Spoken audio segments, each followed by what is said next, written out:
Good morning students, how are you? I hope you all will be fine.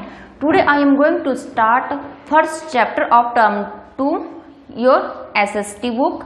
Lesson number first है आपका soil of India.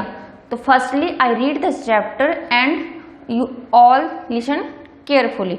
तो next let's start page number 225.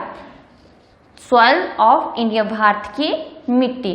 तो सबसे पहले हम ये पढ़ेंगे कि मिट्टी होती क्या है, सॉइल होती क्या है और वो कैसे बनती है। तो जो सॉइल होती है ये जो हमारी अर्थ है, जो अर्थ के सबसे ऊपर वाली जो लेयर होती है ये सॉइल होती है, ठीक है, इसको मिट्टी बोलते हैं। अब ये बनती कैसे, धूल जो बहुत छोटे छोटे कण होते हैं, जैसे रॉक्स होती हैं, चट्टानें होती है तो वो टूट जाती है तो उनके छोटे छोटे कण होते हैं, उनसे बनती है, सिल्ट से बनती है, सैंड से बनती है। ये जो सॉइल जो है इन सारी चीजें जो इकट्ठी मिलकर जो है सॉइल का निर्माण करती है, मतलब मिट्टी का निर्माण करती है। अब नेक्स्ट जो हमारी हेडिंग है वो है टाइप्स ऑफ सॉइल्स, की मिट्टियों के प्रकार की, जो इंडिया में जो है कौन कौन सी मिट्टियां पाई जाती हैं। तो there are many types of soil. तो some alluvial soils, red soils, black soils, laterite soils, mountain soils and desert and sandy soil. तो सबसे पहले जो फर्स्ट ऑफ ऑल हम पढ़ेंगे वो पढ़ेंगे एलुवियल सॉइल की। जो एलुवियल सॉइल है वो क्या होती है, जो एलुवियल सॉइल है उसको हम हिंदी में बोलते हैं जलोढ़ मिट्टी।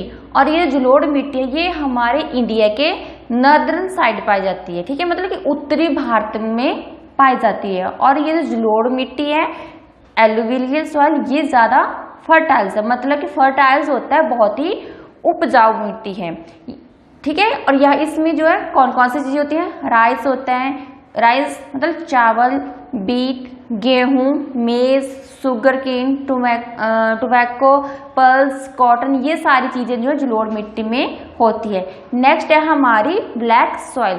अब ब्लैक सॉइल को हिंदी में बोलते हैं काली मिट्टी।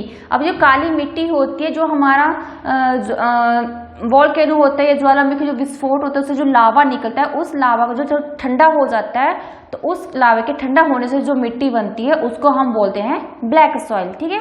और इस ब्लैक सॉइल में जो है सबसे ज्यादा होती है कॉटन, मतलब कपास की जो खेती होती है, ठीक है, कॉटन जो हमें मिलती है कपास से मिलती है, तो कपास की खेती जो है इसमें ब्लैक सॉइल में सबसे ज्यादा होती है।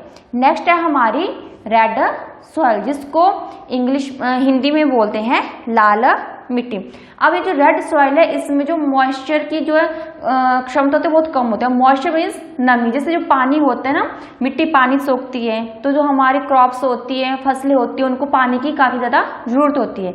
लेकिन जो रेड मिट्टी, जो रेड सॉइल है उसमें जो पानी को नमी की, मॉइस्चर को सोखने की जो क्षमता होती है बहुत कम होती है। और ये पाई जाती है तमिलनाडु और कर्नाटक में। और जैसे इंडिया के कुछ और स्टेट्स जैसे महाराष्ट्र, मध्य प्रदेश है, इनके भी कुछ भागों में जो है ये सॉइल पाई जाती है। अब नेक्स्ट है हमारी लैटराइट सॉइल, ठीक है। अब जो लैटराइट सॉइल है ये, इसको हम हिंदी में लैटराइट सॉइल, लैटराइट मिट्टी ही बोलते हैं, ठीक है। अब इसमें जो है leaching in place of having rainfall, मतलब ये मिट्टी उन जगहों पे पाई जाती है जहाँ पे जो है बारिश जो है काफी ज्यादा होती है और इसमें पानी की जो मतलब मॉइस्चर जो है काफी ज्यादा होता है। इसमें जो मेज जो है ज्यादा जो क्रॉप्स जो है नहीं होती, इसमें मेज होते हैं ग्राउंड नट्स वगैरह ही होते हैं, या मिर्च हो गए जैसे कि बाजरा, जैसे मिर्च होते हैं उसको हिंदी में बोलते हैं बाजरा। तो ये मिट्टी जो है हमारे महाराष्ट्र, उड़ीसा, वेस्ट बंगाल, कर्नाटक, आंध्र प्रदेश जो स्टेट्स जो है हमारी वहां पे पाई जाती है। जैसे इस मिट्टी में शुगर केन भी होता है, शुगर केन को हिंदी में बोलते हैं गन्ना, ठीक है। अब नेक्स्ट है हमारी माउंटेन सॉइल्स, पर्वतीय मिट्टी, जिसको जो है हिंदी बोलते हैं पर्वतीय मिट्टी। अब ये जो मिट्टी है ये काफी ज्यादा मोटी होती है। इस मिट्टी में जो ह्यूम्स पाए जाते हैं, ह्यूम्स होते हैं जैसे कि हमारे पेड़ पौधे हो गए, जीव जंतु हो गए, जैसे पेड़ पौधों की पत्तियां जो टूट के मिट्टी में मिल जाती हैं, या कोई जीव जंतु मर गया, एनिमल्स, ठीक है, कोई मर गया तो उसके जो बॉडीज के पार्ट्स होते हैं वो मिट्टी में जाके मिल गए, तो जिससे कि जो ह्यूम्स बनते हैं उसको बोलते हैं ह्यूम्स। तो इसकी वजह से जो ये मिट्टी काफी ज्यादा उपजाऊ होती है। लेकिन ये जो मिट्टी है ये हमारे मतलब हिली एरिया में ज्यादा पाई जाती है, पर पहाड़ी एरिया में जो है ये मिट्टी पाई जाती है, जैसे कि जम्मू कश्मीर में, ठीक है। अब नेक्स्ट है हमारा डेजर्ट एंड सैंडी ऑयल। अब जो सैंडी ऑयल्स है ये मतलब रेत से मिलकर बनी होती है, जैसे कि राजस्थान से हमारा, ठीक है, वहाँ पे जो मैक्सिमम जो ज़्यादातर जो है रेत ही पाया जाता है। ये जो मिट्टी जो ज़्यादा फर्टाइल नहीं होती, इसमें कुछ क्रॉप्स होती हैं लेकिन वो होती है बाई इरिगेशन। इरिगेशन होता है मतलब कि सिंचाई के द्वारा, कि जैसे अगर किसी जगह पे सिंचाई हो गई थ्रू ट्यूबवेल्स हो गया, कुओं के द्वारा या नहरों के द्वारा, ठीक है, कैनाल्स के द्वारा, रिवर्स तब वहाँ पे जो है क्रॉप्स होगी, वरना नहीं होगी।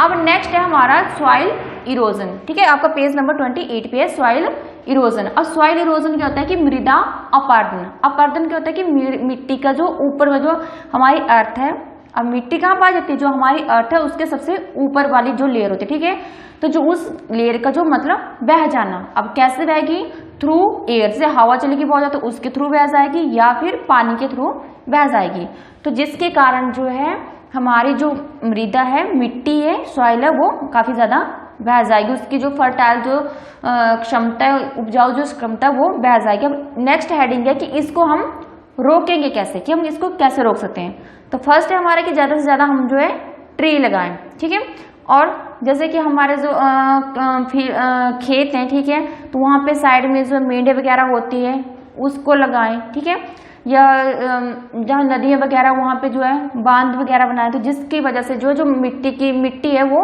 नीचे बैठ जाएगी और पानी ऊपर से बह जाएगा। तो ये था आज का हमारा topic soils of India. Thank you.